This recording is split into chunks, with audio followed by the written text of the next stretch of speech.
Nous allons aborder dans cette vidéo deux points essentiels, à savoir test d'optimalité et passage d'une solution de base réalisable à une autre meilleure.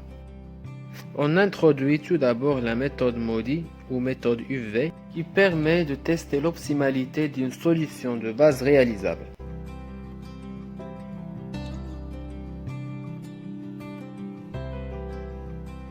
Si on note par UI la variable dual associée à la contrainte de l'offre de la source I,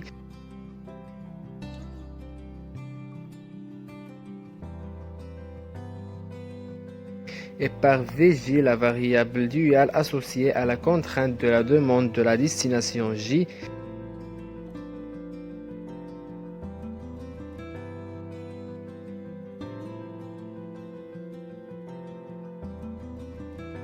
il est facile de vérifier que la contrainte dual associée à la variable XIJ est UI plus VJ est inférieur ou égal à CIJ.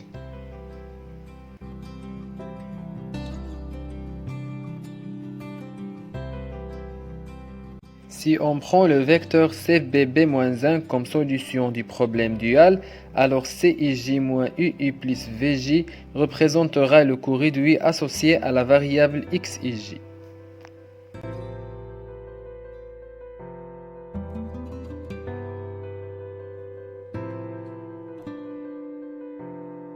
Et comme pour les variables de base, les coûts réduits doivent être nuls, alors les contraintes duales de ces variables devraient être vérifiées à l'égalité.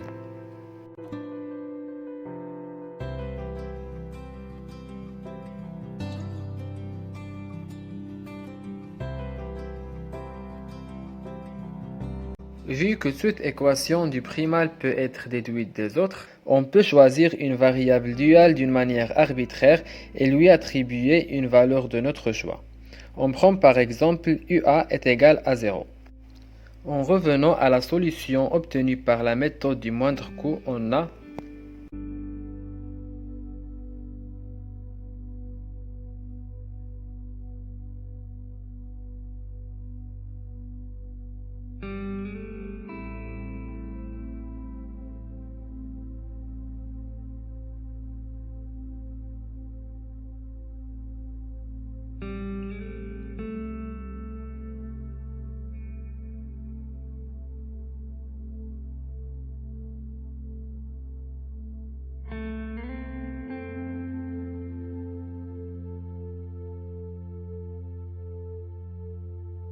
la solution de ce genre de système est quasi immédiate. On obtient donc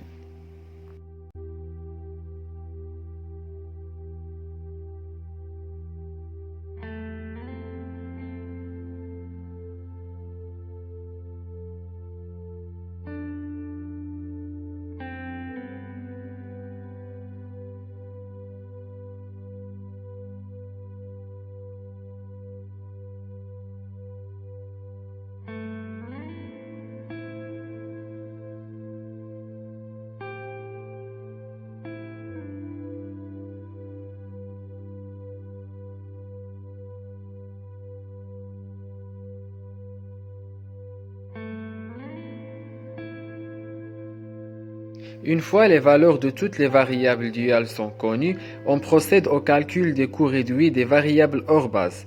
Ainsi, on trouve les coûts réduits suivants.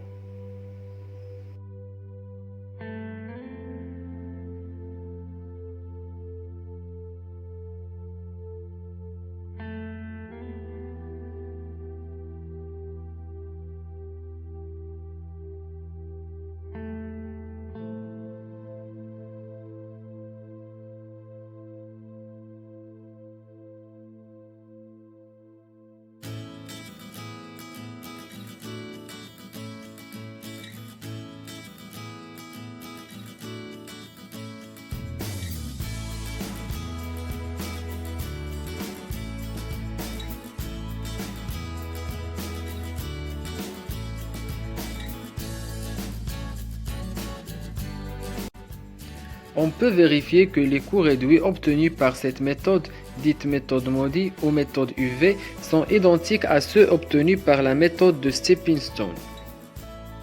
Une façon pratique de mettre en œuvre la méthode MODI est de travailler directement sur le tableau de transport sans besoin d'écrire explicitement le système d'équations que doivent vérifier les variables duales.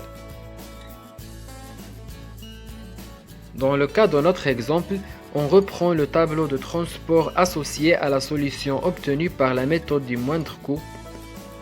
On inscrit à côté de chaque ligne I le nom de la variable UI qui lui est associée et au-dessus de chaque colonne J le nom de la variable VJ qui lui est associée.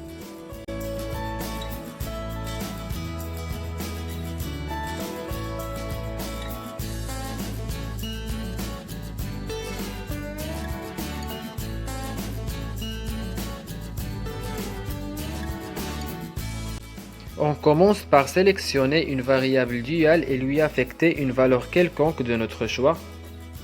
Prenons par exemple la variable VR et lui affectons la valeur 0. Puisque la valeur de VR est maintenant connue et puisque dans la colonne de rabat il y a deux variables de base, XAR et XBR, on peut déduire que UA est égal à 24 et UB est égal à 20.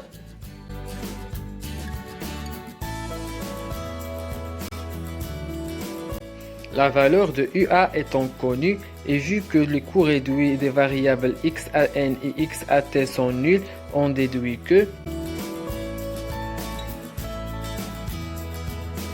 Vn est égal à 10 moins 24 qui est égal à moins 14.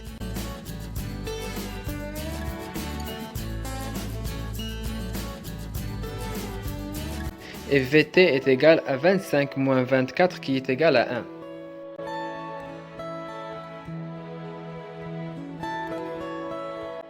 De même, puisque UB est égal à 20 et XBA est une variable de base, alors VA est égal à 15 moins 20 qui est égal à moins 5. Finalement, puisque VT est égal à 1 et la variable XCT est une variable de base, alors UC est égal à 28 moins 1 qui est égal à 27.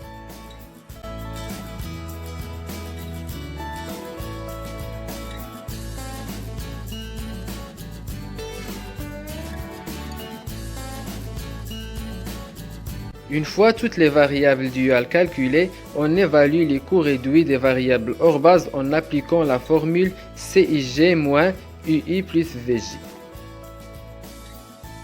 Pour la variable hors base XAA, le coût réduit associé est donc 16 moins 24 plus moins 5 qui est égal à moins 3.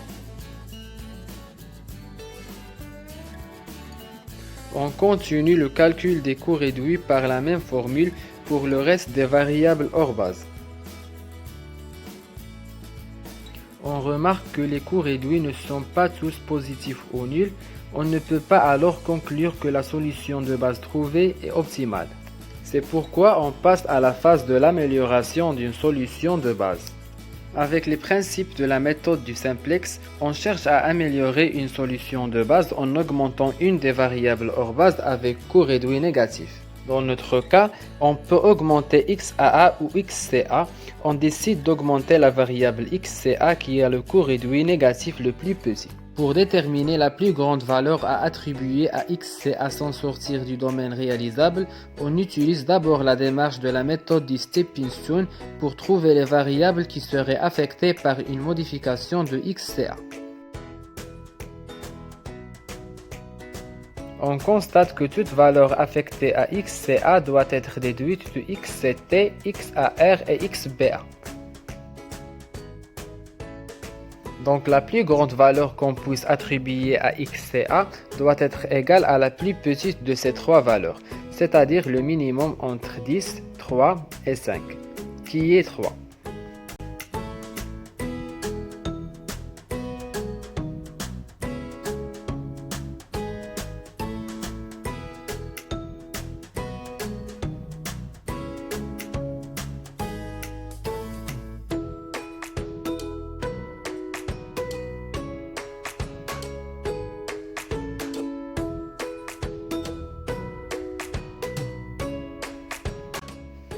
En augmentant XCA de 3, c'est-à-dire elle passe de 0 à 3, x7 diminuera de 3, c'est-à-dire elle passe de 10 à 7.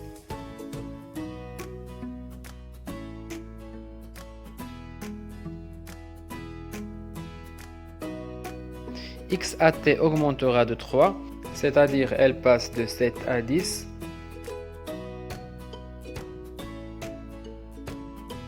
Xar diminuera de 3, c'est-à-dire elle passe de 3 à 0.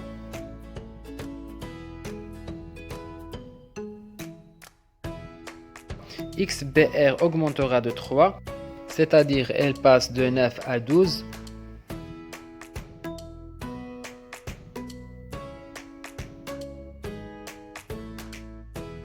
Et Xba diminuera de 3, c'est-à-dire elle passe de 5 à 2. On aboutit alors à la solution suivante. On remarque que la variable xar a une valeur nulle après ces modifications. Elle sera considérée comme une variable hors base et le 0 sera effacé. Donc dans ce tableau, nous avons obtenu une nouvelle solution de base réalisable où la variable de base xar a quitté la base et a été remplacée par la variable hors base xca. Ce changement de base a entraîné un changement dans le coût total de 3 fois moins 6, c'est-à-dire une économie de 18. La nouvelle solution doit alors à nouveau être testée et éventuellement améliorée comme on l'avait fait avec la solution précédente.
On remarque que la condition suffisante d'optimalité n'est pas vérifiée.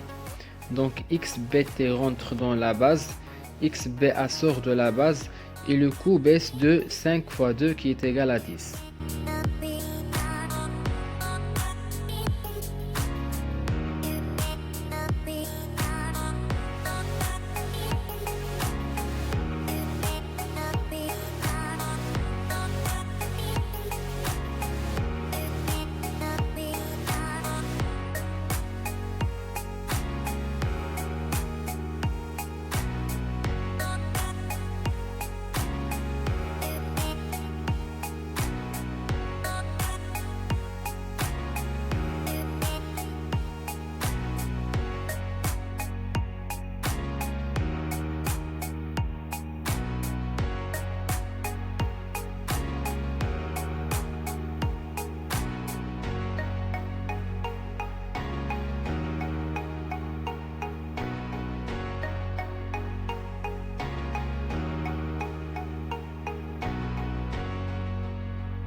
Avec cette solution, tous les coûts réduits sont positifs ou nuls.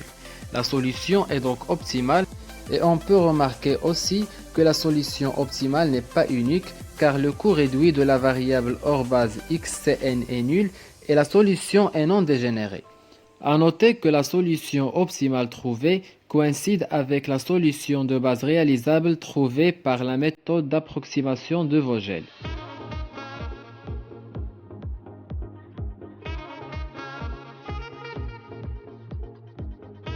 Le coût total minimal est donc